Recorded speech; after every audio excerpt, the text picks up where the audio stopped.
In a world divided by warring kingdoms, a boy was born who would forever change the course of history. Son of an ambitious king and shaped by the teachings of one of humanity's greatest philosophers, he grew up with a single purpose: to conquer everything under the sun. His name would echo across continents, feared by armies and revered by generations to come. This is the journey of the man who crushed empires, founded cities, and built one of the largest territorial domains of antiquity. Get ready to dive into the complete history of Alexander the Great, from his birth to his death. A real, brutal, visionary, and unmatched journey where the impossible was challenged step by step. Before Rome raised its empires, Alexander was already crossing continents with a sword in hand and his eyes set on the infinite. Son of a relentless king and student of Aristotle, he wasn't born to rule a throne. He was born to rule the world. In this video, you'll follow his complete story, from childhood to death, from wars to glory. A fluid, chronological narrative with no judgments and no shortcuts, all told with historical accuracy as if you were a silent witness to the facts. Get ready, the journey of Alexander begins now. Alexander was born in July 35 BCE in the city of Pella, capital of the Macedonian Empire. Son of Philip II of Macedon and Olympias of Epirus, he entered the world surrounded by omens. It is said that on the day of his birth, the temple of Artemis at Ephesus was consumed by flames, interpreted by many as a sign that an extraordinary power had emerged. Philip, away on military campaigns, received the news as a divine message.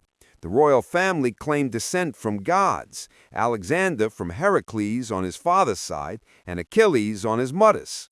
From the cradle, he was treated not as a common child, but as one destined to rule and conquer, surrounded by rituals, expectations, and preparation. From an early age, Alexander showed sharp intelligence, courage, and a strong sense of leadership. As a child, he attended his father's war councils, observing strategies, maps, and political decisions. His development was guided by private tutors who taught him to read, write, and reason, but he quickly outgrew traditional education. At age 13, his father brought Aristotle, the most renowned philosopher at the time, to be his personal mentor. The choice was strategic. Philip wanted to raise not just a warrior, but a philosopher king. Aristotle taught Alexander for 3 years, shaping his thinking with lessons in logic, ethics, politics, medicine, science, literature, and metaphysics. Aristotle's influence on Alexander was profound. The young prince developed an analytical view of the world, deeply studied the Iliad, which became his favorite book, and absorbed the values of classical Greek culture. Alexander came to see Achilles as an ideal of heroic warrior and sought to emulate him in both glory and bravery. This refined intellectual education contrasted with his intense military training. Alexander trained daily in weaponry, horsemanship, and combat tactics, revealing a natural aptitude for command. Balancing intellectual discipline with physical strength, he grew into a symbol of the fusion between reason and force. At age 12, Alexander performed a feat that would change how the court viewed him. He tamed a wild horse that no one else could ride. The animal, Bucephalus, would become his companion until death. The episode deeply impressed Philip II, who declared that Macedon was too small for his son, and that he should seek an empire worthy of his ambition. This moment became a symbolic milestone in the complete history of Alexander the Great, revealing the confidence he inspired even in youth.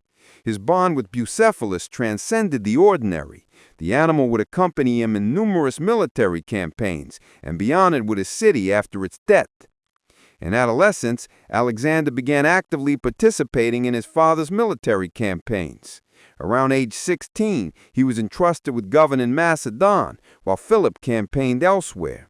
During that period, he suppressed a rebellion in Thrace and founded a military colony named Alexandropolis, showing early skill in both civil and military leadership.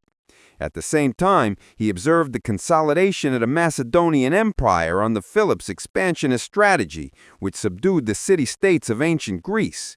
Alexander closely followed each move, studied his father's war tactics, and began envisioning how far he could go with the empire he would one day inherit. Despite their cooperation in campaigns and strategy, Alexander's relationship with Philip II was tense. The king, though proud of his son's talents, engaged in scandalous marriages and alliances that threatened his position as heir. Olympias, his mother, grew jealous and suspicious about his son's safety in court. Eventually, Philip married a young Macedonian noblewoman, sparking rumors about a new successor. At a banquet, a public dispute between father and son exposed their growing rift. Even so, Philip never removed Alexander from military command and continued to involve him in strategic decisions, recognizing his ability and growing influence. Despite family conflict, Alexander's reputation grew among soldiers and nobles. He was seen as energetic, brave, cultured, and strategic, qualities that inspired loyalty. The army respected him for his courage in battle and tactical intelligence. Many believed Alexander the Great would surpass even his father in achievements. By then, ancient Greece was nearly fully under Macedonian control, and Philip was planning a greater campaign, the invasion of the Persian Empire. His plan was to unite all Greek forces under one banner and present himself as the avenger of the Persian wars. Alexander would be a key figure in this imperial expansion plan. However, before Philip II could launch his long-awaited campaign against Persia, he was assassinated in 336 BCE during a wedding in Pella. The crime was committed by one of his bodyguards under circumstances that sparked suspicion and various theories involving internal conspiracies and political motives. The king's death caused immediate unrest and shock. At 20 years old, Alexander was proclaimed king of Macedon, facing no serious opposition thanks to the army and aristocracy's support. A new era had begun. The young man shaped by Philip and educated by Aristotle now bore alone the weight of a rising empire and a world left to conquer. At 20 years old, Alexander III of Macedon ascended the throne immediately after the assassination of his father, Philip II, in 336 BCE. The crime took place during wedding festivities in Pella, the capital of the Macedonian Empire. Although the bodyguard, Pausianus, was killed shortly after the attack, the motives behind the assassination raised suspicions of internal conspiracies. Some pointed to political rivals. Others suggested Olympias's involvement. Despite the unstable atmosphere, Alexander acted swiftly. He gathered top generals, secured the support of the army, and earned recognition from the nobility. His rise was confirmed without immediate military resistance, but challenges would soon emerge in the territories under Macedonian control. The death of Philip II stirred unrest among the Greek city-states that had recently been subdued by Macedon. Many believed that the empire would weaken without its former king, and they attempted to break free from foreign rule. Thebes, Athens, and other cities in Hellas began organizing revolts. Alexander the Great, newly proclaimed king of Macedon, understood he had to act quickly and decisively to solidify his authority. He marched south with his army, passing through Thessaly, where he was recognized as leader of the League of Corinth. Within weeks, he regained control of the region, demonstrating strength and command ability. Among all the uprisings, the most significant occurred in Thebes, where the population decided to completely sever ties with Macedonian dominance. Without hesitation, Alexander surrounded the city and offered terms of surrender. When the offer was refused, he ordered an assault. The city was swiftly captured, and the repression was harsh. Thebes was destroyed, its walls torn down, and thousands of its inhabitants were either killed or enslaved. Although brutal, the episode had a strategic effect. It sent a clear message to the other city-states. Alexander's authority would not be challenged. After Thebes' destruction, Athens and Sparta backed down, and the League of Corinth reaffirmed its loyalty to Macedonian leadership. Having secured his position as king of Macedon and leader of ancient Greece, Alexander strengthened his internal base. He reorganized the army, retained his father's loyal generals, and appointed new officials from his close circle. Among his allies were Ptolemy, Hephaestion, and Perdiccas, who would later play key roles in the empire. At the same time, Alexander showed political intelligence by preserving some local governance structures in Greek cities, avoiding excessive interference that could rekindle tensions. In his court, Alexander the Great's prestige continued to grow. He presented himself not only as Philip's successor, but as the rightful commander of the Hellenic peoples, heading toward a campaign that would reshape the known world, the invasion of Persia. Before launching that campaign, Alexander secured the northern frontiers. Thracian, Illyrian, and Gittite tribes posed constant threats to the Macedonian Empire. Between 335 and 334 BCE, the young king led military expeditions in those regions, demonstrating tactical skill and personal bravery on the battlefield. These often overlooked campaigns were crucial to stabilizing the empire before marching east.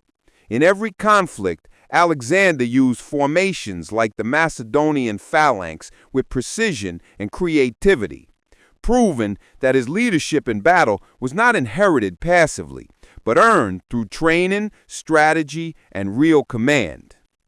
Upon returning from the northern campaigns, Alexander received alarming news.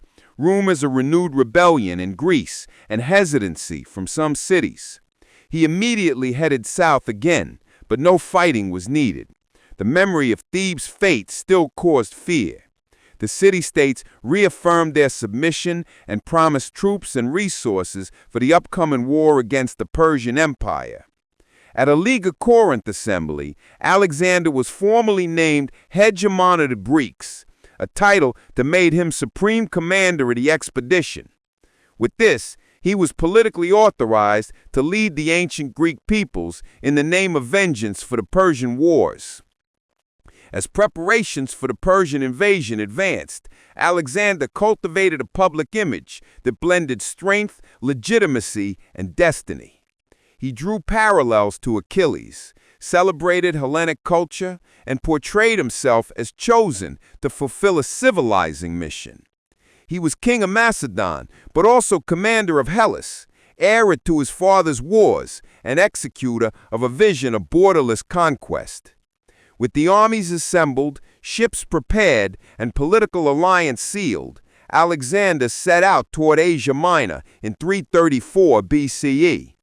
It was the first step in a campaign that would define his legacy and place his name among the most powerful in history. Crossing the Hellespont, the strait separating Europe from Asia, carried symbolic weight. Upon reaching the other side, Alexander threw a spear into the ground, a ritual gesture symbolizing his claim over Asia. This act officially marked the beginning of the invasion of the Persian Empire, the largest and richest in antiquity. With around 35,000 men and naval support, Alexander began the march that in the coming years would completely reshape the political geography of the ancient world. His objective was clear: defeat Darius III, king of the Persians, conquer the entire empire, and carry the culture and dominance of ancient Greece to the far reaches of the East. In 334 BCE, Alexander the Great crossed the Hellespont and officially set foot on Asian soil, marking the beginning of the war against the Persian Empire. His army consisted of about 35,000 men, fewer than the enemy forces, but they were highly trained and led with strict discipline. The advance began through Asia Minor, a region long under Persian control. Alexander knew he needed a swift victory to boost morale and gain political support. The first significant engagement took place on the banks of the Granicus River, where he faced a Persian army led by local satraps. This battle marked the start of what would become the Alexandrian Empire. The Battle of the Granicus was fought in challenging terrain, with the river serving as a natural barrier between the armies. Alexander's generals advised waiting, but he chose to attack immediately. Leading the cavalry himself, he crossed the river under a hail of arrows and charged the enemy lines. The bold move surprised the Persians. The Macedonian phalanx followed behind, breaking their formation. Despite casualties, Alexander's forces emerged victorious. Many Persian nobles were killed or captured. The victory secured control over western Anatolia and established Alexander's reputation as a fearless and effective battlefield commander. Following Granicus, Alexander continued his march through Asia Minor. He captured the cities of Sardis, Ephesus, Miletus, and Halicarnassus, often being welcomed as a liberator. The Persians had imposed harsh rule, and Alexander leveraged local discontent to gain support. Instead of destroying the cities, he preserved local structures and respected traditions, a strategy that boosted his acceptance among conquered peoples. This approach, combined with military strength, allowed the Macedonian Empire to expand rapidly in the region. Alexander was founding the Alexandrian Empire not just through force, but by adapting to local cultures. Meanwhile, Darius III, the great king of the Persian Empire, began to prepare to confront the invader. Initially, he underestimated Alexander, viewing him as just another ambitious youth. However, after the defeat at Granicus and the loss of key cities, Darius recognized the true threat. He assembled a massive army and marched west to defend his territory. In 333 BCE, the two forces met in Cilicia, near the town of Issus. This battle would prove decisive for the campaign's future. Though outnumbered, Alexander trusted in the discipline of his troops and his tactical superiority. The battle at Issus was shaped by rapid maneuvers and narrow terrain, which favored the Macedonians. Darius deployed his army in a wide formation, limiting mobility. Alexander concentrated his forces in the center and right flank, charging with heavy cavalry. In the heat of the battle, he advanced directly toward Darius, who fled the field after his personal guard was broken. The king's retreat demoralized the Persian army, which collapsed in disarray. The victory was total. Alexander captured Darius's mother, wife, and daughters, treating them with respect, further enhancing his image as a noble and magnanimous leader. With the victory at Issus, Alexander secured control over Syria and Phoenicia. He advanced toward the coastal cities to neutralize the Persian navy. Tyre, one of the most important Phoenician fortresses, resisted for 7 months. Alexander constructed a causeway to connect the island to the mainland and attacked with siege towers and war machines. The city was taken by force, and the resistance was harshly punished. Despite the destruction, Tyre's capture was strategic, giving Alexander control of the eastern Mediterranean. Sidon and other cities surrendered without a fight, realizing resistance against the king of Macedon was futile. Alexander's policy continued to alternate between force and diplomacy. In Gaza, he faced another resistance and ordered a bloody siege that ended with the city's fall and severe punishment of its leaders. Then he headed to Egypt, where he was welcomed as a liberator. There he was crowned as pharaoh, founded the city of Alexandria, and entered a new chapter of his journey. The campaign in Egypt marked a symbolic turning point. Alexander was now seen not only as king of Macedon, but as ruler of diverse peoples. The Macedonian Empire was beginning to transform into a multicultural and expansive entity. Even amid ongoing conquests, Alexander remained focused on the Persian king. Darius III attempted to negotiate peace, offering large sums of gold, territory, and even his daughter in marriage. Alexander rejected every offer. He believed victory would not be complete as long as Darius lived and ruled any part of the Persian Empire. Determined to reach the heart of Persia, Alexander reorganized his troops, reinforced his logistics, and began to prepare for the final confrontation. The campaign had shifted from a simple retaliation for the Persian Wars to a mission of total domination, led by a man already considered invincible. After securing control over Syria and Phoenicia, Alexander the Great marched toward Egypt, a strategic territory of the Persian Empire. Unlike previous battles, his entry into Egypt in 332 BCE was peaceful. The Persians had lost popular support after decades of domination and oppression. When Alexander crossed the border, he was enthusiastically welcomed by local authorities and the Egyptian population. Priests hailed him as a liberator, and the people saw him as a new leader capable of restoring harmony. This warm reception not only ensured a conquest without resistance, but also began a symbolic transformation of Alexander's image in the ancient world. Soon after his arrival, Alexander visited Memphis, Egypt's political and religious center, where he offered sacrifices to local gods and was proclaimed pharaoh according to traditional rituals. The ceremony was carefully adapted to integrate him into the Egyptian pantheon as the son of Amun-Ra, the supreme deity. By accepting this role, Alexander not only solidified his rule, but also linked his political authority to a near-divine status. This episode marked a new stage in his journey. Beyond being king of Macedon and a military commander, he was now treated as a deity by one of the world's oldest and most spiritually complex civilizations. During his stay in Egypt, Alexander decided to found a new city that would serve as an administrative, commercial, and cultural hub for Hellenic influence in the region. He chose an area between the Mediterranean Sea and Lake Mareotis, a location with excellent geography and easy naval access. There he established Alexandria, planned by Greek architects with a modern urban layout, wide avenues, and a sheltered harbor. Although Alexander left the site before its construction began, he designed the main plans and set the vision for it to become a bridge between East and West.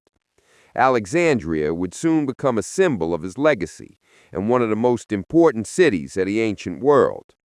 In parallel with the city's founding, Alexander undertook a journey to the Siwa oasis, located in the Libyan desert. His goal was to visit the oracle of Amun, whose reputation rivaled that of Delphi. The trip was long and challenging, but the reception at the temple was grand. According to accounts, the oracle recognized him as the son of Amun, a divine confirmation of his lineage. This moment was decisive in solidifying his image as a universal ruler, both among Egyptians and Greeks. Although Alexander never recorded exactly what the oracle told him, sources claim he left convinced that his destiny was linked to the gods and to eternity. Upon returning from the oasis, Alexander intensified his administration over Egypt. He appointed local satraps to govern in his name and respected religious and cultural traditions. This approach, already applied in other regions, reflected his style of rule: centralized military power with controlled political decentralization. Alexander aimed to integrate people into his empire, not merely subject them.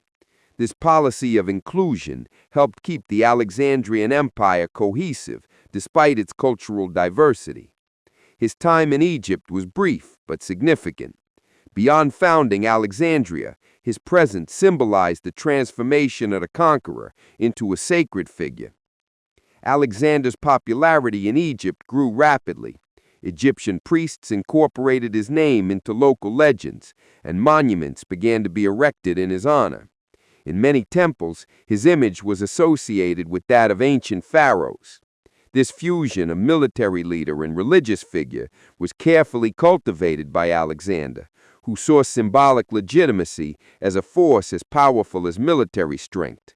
By allowing himself to be seen as sent by the gods, he expanded the reach of his authority and reinforced his presence in the regions he conquered, even after he had moved on. His blend of charisma, politics, and religion expanded the foundations of his empire. Despite his success in Egypt, Alexander had not forgotten his main goal, to definitively defeat the Persian Empire. While still in Egypt territory, he received news that Darius III was assembling a new army to face him. Alexander saw this as an opportunity for a final resolution. In 331 BCE, after securing Egypt's administrative control, he departed for Mesopotamia, where one of the most important battles of his life would take place. His armies, strengthened and morally uplifted, followed their young king, who by then was seen by many as invincible. The military campaign was taking on mythical proportions, with Alexander advancing toward the heart of the Persian power. Upon reaching the Mesopotamian region, Alexander reorganized his troops, studied the terrain, and maintained his strategy based on speed, discipline, and coordinated use of the phalanx and cavalry. Darius III, in turn, was mobilizing the largest army of his reign, prepared to defend the core of the empire. The two forces were about to meet on the plains of Gaugamela, the stage of the decisive confrontation between the two empires. Alexander knew that this moment represented more than just a battle. It was the chance to annihilate Persian power once and for all, and to etch his name permanently into the complete history of military conquests in the ancient world. Alexander Great is marched toward the heart of the Persian Empire, culminated on the plain of Gaugamela in the autumn of 331 BCE. Darius III had mobilized a massive army, far superior in number, including war chariots with blade wheels, archers, heavy cavalry, and even war elephants. The battlefield had been carefully prepared by the Persians to favor their numerical advantage. Even aware of the odds, Alexander trusted in his strategy and the discipline of his troops. On the eve of battle, he rested calmly while his soldiers slept fully armed. The following day, both armies lined up for what would be the decisive confrontation between the two greatest empires of the age. Alexander's positioning was precise. He placed his Macedonian phalanx in the center, the cavalry on the right under his direct command, and entrusted the left wing to General Parmenion. Seeing Darius's intention to encircle his forces with flanking attacks, Alexander ordered his troops to advance diagonally, extending the front line. This maneuver forced the Persians to stretch their own lines, weakening their flanks. When the war chariots charged, the Macedonians opened lanes between their ranks, allowing the vehicles to pass through before neutralizing them with spearmen and shield bearers. The well-maintained formation and flawless execution stunned the Persians, who had expected to break enemy lines through fear and chaos. With the Persian line exposed, Alexander led his cavalry in a direct charge toward Darius's position. The assault was devastating. The Persian king's personal guard resisted, but failed to halt the advance. Amid the confusion, Darius fled. His retreat caused panic among his troops, who interpreted the move as a full withdrawal. Disarray spread throughout the battlefield. Meanwhile, Parmenion faced difficulties on the left wing, but managed to stabilize the position after the Persian center collapsed. By the end of the battle, the Persian Empire had been decisively defeated. Power in the east had now passed definitively into Alexander's hands. Following the victory at Gaugamela, Alexander marched toward Babylon, one of the richest and most symbolic cities of the ancient world. Unlike previous conquests, his entry into Babylon was peaceful. Priests, nobles, and the people opened the city gates and welcomed him as their new ruler. In turn, Alexander respected local customs, retained the administrators, and ordered the restoration of temples. This conciliatory posture reinforced his image as a magnanimous leader and a unifier of cultures. The conquest of Babylon was not just military, it was cultural, spiritual, and symbolic, further elevating Alexander's status as master of the East. From Babylon, Alexander advanced to Susa, another Persian capital, where he found an immense treasure accumulated over centuries, more than 50,000 talents of gold, silver, and precious stones. He bartered the wealth among his soldiers, recognizing their loyalty and bravery. He then moved on to Persepolis, the ceremonial capital of the Persian Empire and the ultimate symbol of the Achaemenid dynasty. Although the city surrendered, Alexander allowed his troops to plunder it for several days. Temples were destroyed and palaces were ablaze. The destruction was seen by many as revenge for the Persian invasions of Greece, but it also symbolized a complete break from the past. The burning of Xerxes' palace in Persepolis was a symbolic act. According to some accounts, Alexander later regretted it, but the damage was already done. The sacred capital of the Persian Empire lay in ruins, and with it, the legacy of its ancient dynasty. With Darius III still alive, Alexander remained focused on eliminating any chance of Persian restoration. He pursued the former king, who had fled east seeking refuge among his last remaining allies. The chase took Alexander into remote regions where he faced local resistance and logistical difficulties. Still, he pressed forward with determination, committed to completing his mission. During his flight, Darius was betrayed by his own satraps, led by Bessus, governor of Bactria. Fearing reprisal and seeking to win Alexander's favor, the conspirators murdered the Persian king. When Alexander finally found Darius's body, he ordered a royal burial in Persepolis. The gesture carried dual significance.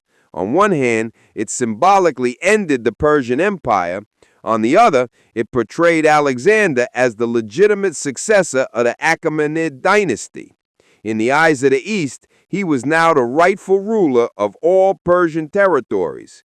His empire stretched from Greece to the Indus River, from Egypt to the mountains of Central Asia.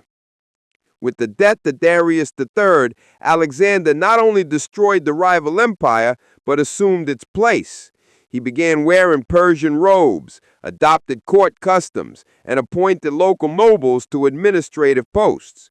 His cultural fusion policy intensified. He organized marriages between his officers and Persian women, integrated Persian soldiers into his army, and encouraged the adoption of Eastern customs. This approach caused discomfort among his Macedonian generals, who saw these changes as a threat to Hellenic identity. Still, Alexander persisted in his project to create a universal empire, multicultural and unified under his rule. Despite the total victory, Alexander did not halt his campaigns. New regions still remained outside his control, and the ambition that had driven him since youth now grew alongside the size of his empire. He saw in the eastern lands new opportunities for conquest and glory. His eyes turned beyond the mountains of Bactria and the plains of Central Asia, where independent tribes and local kingdoms still resisted the Macedonian advance. Alexander the Great, now ruler of almost the entire known world, was about to begin the next phase of his journey, the long march toward India. The Persian Empire had fallen, but Alexander's ambition was far from over. With the definitive fall of the Persian Empire, Alexander the Great turned his attention to the eastern lands, where independent tribes, local kingdoms, and key trade routes still remained outside his control. The eastern expansion began with the crossing of Bactria, a mountainous region corresponding to modern-day Afghanistan. There, he encountered fierce resistance from local chiefs and communities accustomed to guerrilla warfare. Despite the difficult terrain and logistical complexity, Alexander pressed on. He divided his army into mobile columns, advancing simultaneously through different valleys, allowing him to encircle enemies and suppress resistance pockets. This stage marked the transition from rapid conquest to prolonged occupation. During this phase, Alexander faced the challenge of maintaining cohesion among his men. Many soldiers were exhausted after years of campaigning far from home and enduring harsh climates. The mountains of Central Asia imposed extreme difficulties in movement, supply, and communication.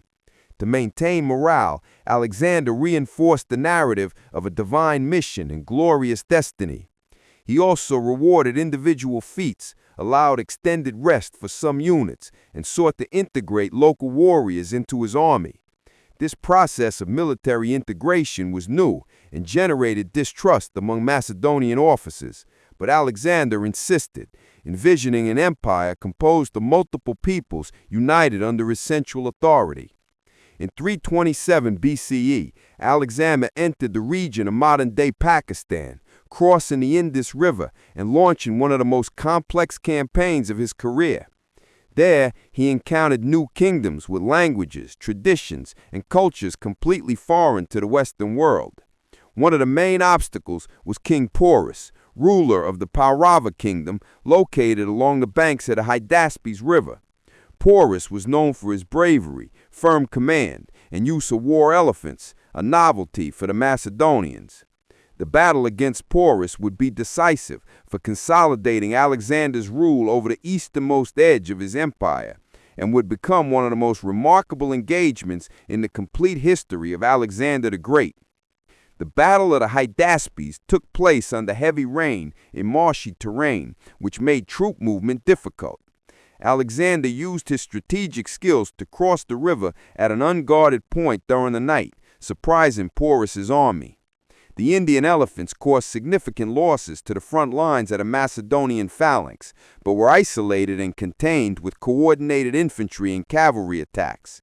Porus resisted bravely, even after being wounded and seeing much of his army defeated. Impressed by his courage, Alexander not only spared his life, but allowed him to remain as ruler of the region under his command. This gesture reinforced the integration policy he promoted within the Alexandrian Empire. After the victory over Porus, Alexander continued pushing eastward, but encountered unexpected resistance from his own army. Exhausted and weary of the unknown jungles of India, the soldiers refused to proceed. In a tense and pivotal moment, Alexander gathered his commanders and tried to persuade the troops to continue, but faced with their firm refusal, he agreed to retreat. This episode marked the first limit imposed by his own men. Though frustrated, Alexander recognized the importance of preserving the army's loyalty. Instead of punishing them, he organized a return and transformed the withdrawal into a new administrative and exploratory phase of the empire. During the return, Alexander chose a route through the south, crossing the Gedrosian Desert, a decision that led to heavy losses. The journey was marked by water shortages, sandstorms, and extreme heat. Thousands of soldiers and servants perished along the way. Despite the losses, Alexander maintained leadership and reached Carmania with the remnants of his army, where he was welcomed with celebrations and honors.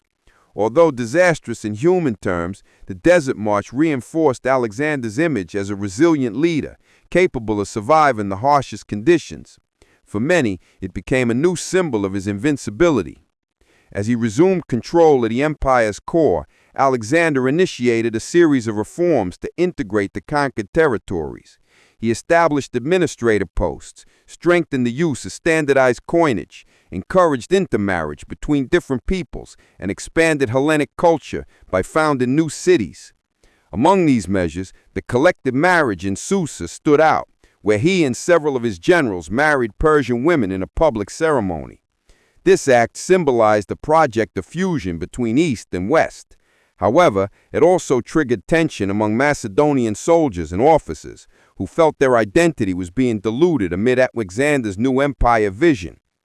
The reforms also included changes in military command. Alexander appointed Persian officials to leadership positions, replacing some Macedonian generals. This increased resentment among the veterans, who saw their privileges threatened. Additionally, the army was reorganized with the incorporation of thousands of Eastern soldiers trained in the Macedonian style. This new multicultural force was one of Alexander's greatest ambitions, a military body united by loyalty to the king, not by ethnicity. For critics, however, it signaled that the empire was no longer exclusively Macedonian. Alexander was evolving into the emperor of a new world, something few were prepared to accept. Even amid internal tensions, Alexander remained determined to complete his imperial project. His empire now stretched from ancient Greece to the edges of India, encompassing Egypt, Babylon, Persia, and Central Asia. He had defeated the greatest empire of his time, faced tribes and local kings, founded dozens of cities, and built an administrative network never before seen. Still, his spirit of conquest remained undiminished. As he returned to Babylon, Alexander was preparing new plans to expand his rule even further. But the world around him was beginning to shift, and soon unexpected events would put everything he had built to the ultimate test. After the exhausting campaign into the Indus Valley and the resistance of his troops to continue eastward, Alexander the Great began the long journey back to the center of his empire. Although he respected his men's wishes, he did not treat this decision as the end of his journey. During the return, he maintained a posture of conquest, subduing new regions, founding cities, and strengthening military outposts. However, the physical and psychological fatigue of the army was evident. Many had been away from home for nearly 8 years, enduring extreme climates and constant battles. The group's morale began to weaken, and the first signs of division appeared within the empire. Alexander's choice to cross the Gadrosian Desert, one of the harshest and most dangerous regions of Asia, was seen by many as reckless. The route was not necessary from a logistical standpoint, but he chose it partly as a personal challenge and partly in response to the wounded pride of not continuing his expansion further east. The crossing was devastating. Water shortages, sandstorms, and scorching heat decimated thousands of soldiers and servants. Despite the heavy losses, Alexander never abandoned command and endured the same hardships as his troops, marching alongside his men, refusing special privileges, and displaying remarkable physical endurance. Upon reaching Carmania, the survivors were received with celebrations organized by local governors. Alexander hosted lavish festivities to boost morale and commemorate the campaign's achievements. Yet despite the festivities, tension lingered. Many Macedonian officers were unhappy with the recent policies of cultural fusion. The collective marriage at Susa, the appointment of Persians to leadership positions, and the integration of Eastern soldiers into the army created discomfort among the veterans. There was a growing feeling that Macedonian identity was being diluted. Furthermore, the geographical and cultural distance between the conquered provinces made unified governance increasingly difficult. Tensions peaked during the episode known as the Pages Conspiracy. A group of young royal attendants, resentful at a strict discipline imposed by Alexander, plotted to assassinate him. The plot was uncovered before it could be executed, and the conspirators were severely punished. The episode revealed that dissatisfaction existed even among those closest to him. Meanwhile, some trusted generals began expressing concerns about Alexander's decisions. His relationship with Callisthenes, the official historian and nephew of Aristotle, also deteriorated. Callisthenes openly criticized Alexander's adoption of Eastern customs, especially proskynesis, a Persian gesture of reverence, further fueling discontent at court. Despite the conflicts, Alexander continued implementing his imperial vision. He founded new cities with Hellenic structures, strengthened the use of standardized currency, and promoted the teaching of the Greek language. His project was clear: to establish a unified civilization, integrating diverse peoples under the rule of a single sovereign. To enforce this structure, he increased internal surveillance, appointed informants, and investigated possible betrayals. The atmosphere became increasingly rigid and controlled. Many observed the change in his personality. The charismatic warrior was becoming an absolute monarch, distant and distrustful. Administratively, Alexander began replacing certain satraps and local governors with trusted men after reports of corruption and abuse of power. This measure was welcomed in some regions, but further fueled tension among Macedonian officers who feared reprisals. At the same time, Alexander initiated economic reforms, standardizing taxes and boosting trade across the empire's regions. These efforts aimed not only to ensure internal stability, but also to provide the financial foundation for his imperial project, which relied on robust logistics and efficient resource distribution. In 324 BCE, Alexander faced another wave of protest among his soldiers when he announced that wounded veterans would return to Macedon, while Eastern troops would remain in the army's core. The soldiers interpreted the move as a sign of replacement and reacted with outrage. In a famous speech, Alexander rebuked them, reminded them of their shared victories, his leadership through hardship, and expressed disappointment at their ingratitude. Moved, he left the assembly, which provoked a wave of remorse. The soldiers begged forgiveness and accepted his decisions. This episode reinforced the bond between leader and troops, but also highlighted the internal cracks within the empire. Despite all the difficulties, Alexander's authority remained intact. He was preparing new reforms to strengthen central administration and pursue an ambitious goal: uniting Persian and Macedonian elites through education and joint military service. The idea was to form a new generation of leaders and soldiers loyal to the empire, regardless of ethnic background. However, as he returned to Babylon, signs of strain appeared, not only among his men, but also in his own health. The era of conquest was beginning to give way to the complexities of keeping the greatest empire on earth united. Upon returning to Babylon in 324 BCE, Alexander the Great found the city transformed into the administrative center of his vast empire. It was the junction where Eastern and Western routes met, facilitating logistical, political, and military control. Babylon became home to his court, generals, scholars, and representatives from all conquered peoples. Alexander ordered the reconstruction of ancient temples, restored canals, and encouraged the revival of commerce, demonstrating concern not only with military dominance, but also with regional prosperity. The atmosphere reflected the spirit of the Alexandrian Empire, multiple cultures coexisting under a single centralized government, with Alexander as the absolute figure of authority. During this period, Alexander announced plans for new campaigns. He intended to conquer the Arabian Peninsula, a region still beyond his direct control. Additionally, there were sketches of even more ambitious projects, advancing into Africa and sailing the Persian Gulf toward unknown territories. To realize these plans, he began preparing a large maritime expedition. He sent explorers to map the southern coast, ordered the construction of ships on a large scale, and summoned engineers and navigators from across the empire. The project aimed to expand geographical boundaries and Alexander's political prestige, transforming him into lord of the entire known world and beyond.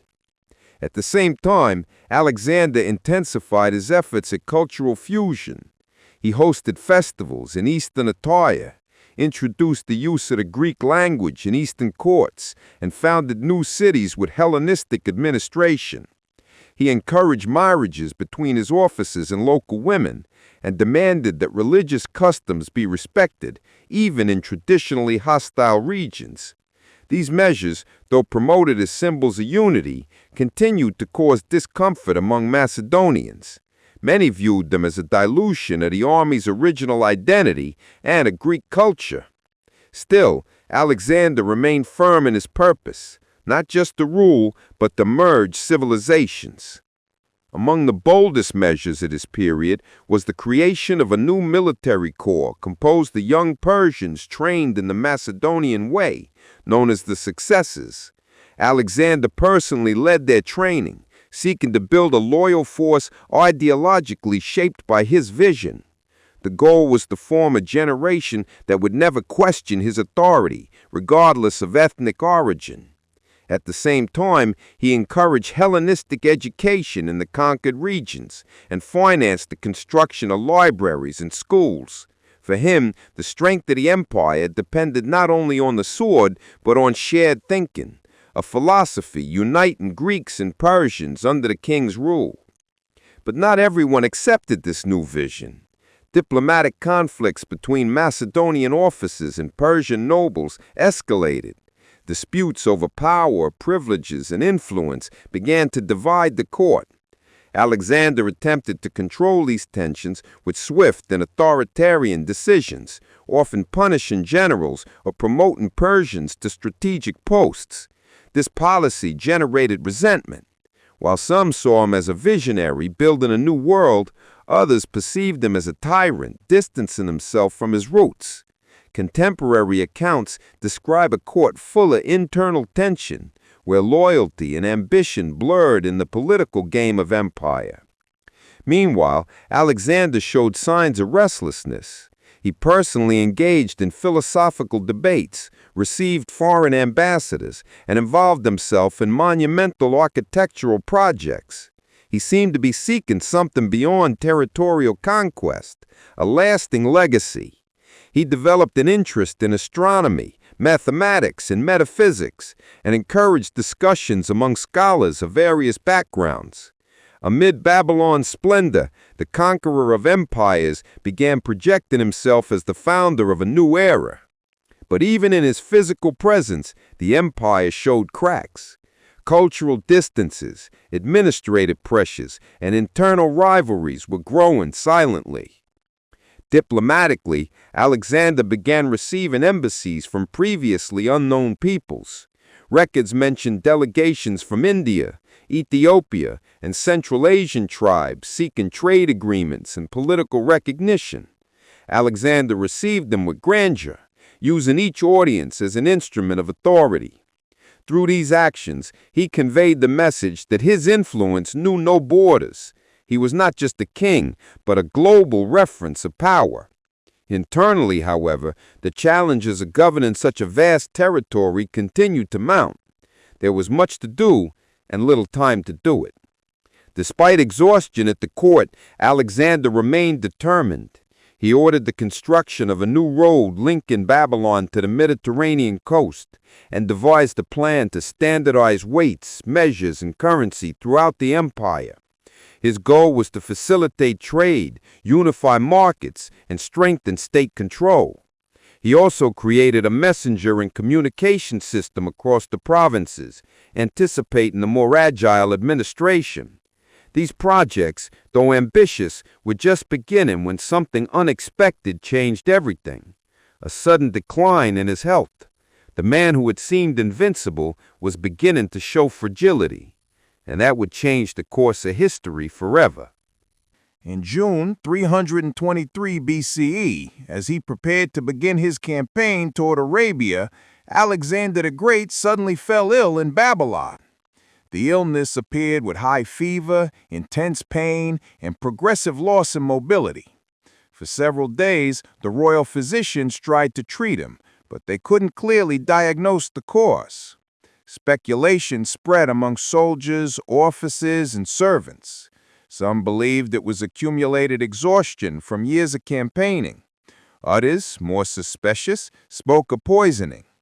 Uncertainty grew as the king's condition worsened. For the first time, the empire faced the real possibility of losing its absolute commander. In the following days, Alexander lost the ability to speak and had to be carried. Even so, he ordered his generals and officers to pass by his bedside one last time. The gesture had a profound impact. Many wept upon seeing the conqueror of half the world in such a fragile state. Despite the pain and fever, Alexander remained conscious until the very end. According to accounts, when asked to whom he would leave his empire, he allegedly responded, "To the strongest." These simple and enigmatic words would spark one of the most complex power struggles of antiquity. Alexander died after 11 days of agony in a palace in the city of Babylon. He was only 32 years old. The news spread rapidly across all provinces. In each region, grief mixed with fear. The empire had no clear, legitimate heir. His son with Roxana had not yet been born, and his main generals, known as the Diadochi, immediately began competing for power. Alexander's body was embalmed and placed in a golden sarcophagus. Initially destined for Macedonia, its final resting place would change due to the rivalry among his successors. For centuries, his tomb would be a symbol of power and a political prize. The absence of a formal succession plan led to the gradual fragmentation of the empire. The generals divided the territories among themselves, initiating the Wars of the Diadochi. Ptolemy took control of Egypt. Seleucus held Babylon and later Syria and Persia. Cassander controlled Macedonia, and Antigonus claimed Asia Minor. Each attempted to preserve Alexander's image, while simultaneously consolidating their own authority. The cities he founded continued to flourish, but the unified imperial project began to dissolve. The world Alexander had shaped through blood, strategy, and vision now fell into the hands of ambitious heirs and rival warlords. Despite the political collapse, Alexander's legacy endured. His administrative model, the spread of Hellenic culture, and a fusion between East and West continued to influence the ancient world for centuries. Cities like Alexandria in Egypt became centers of knowledge, science, and commerce. The Greek language spread among local elites. Hellenistic architecture reached deep into Asia, and the concept of a unified multicultural empire survived in later political structures. Alexander had not merely conquered lands, he had redrawn the mental and cultural map of antiquity. The impact of his death was felt differently across the empire. In some regions, popular uprisings broke out. In others, military instability took hold. The lack of a central figure disrupted command structures and allowed local powers to emerge. The dream of a universal unity under a single king crumbled. Still, Alexander remained present on coins, in temple carvings, and in stories passed down by soldiers and travelers. His name became synonymous with absolute power, conquest, and glory. Even those who feared him held respect.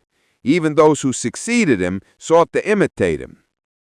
The court in Babylon, once full of plans, turned into a stage of conspiracies. The royal guard split between old loyalties and new interests. Roxana, pregnant with the only legitimate heir, found herself surrounded by intrigue and threats. The birth of Alexander IV brought no stability. The boy would be manipulated by regents and later assassinated.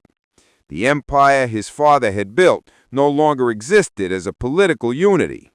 Only his memory remained, and it was weaponized as a tool of legitimacy by those seeking power. The transition from empire to the Hellenistic period had begun. In the following years, the territories conquered by Alexander would undergo constant reconfiguration. Borders would shift, kingdoms would rise and fall.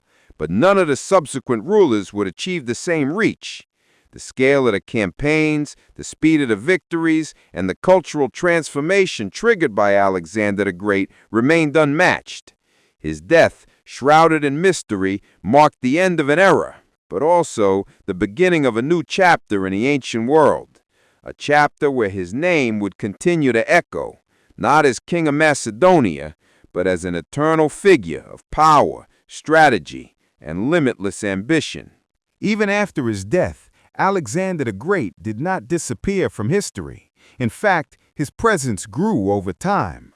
In the following decades, the fragmented empires ruled by his generals gave rise to the Hellenistic period, an era of intense fusion between Greek, Egyptian, Persian, and Indian cultures.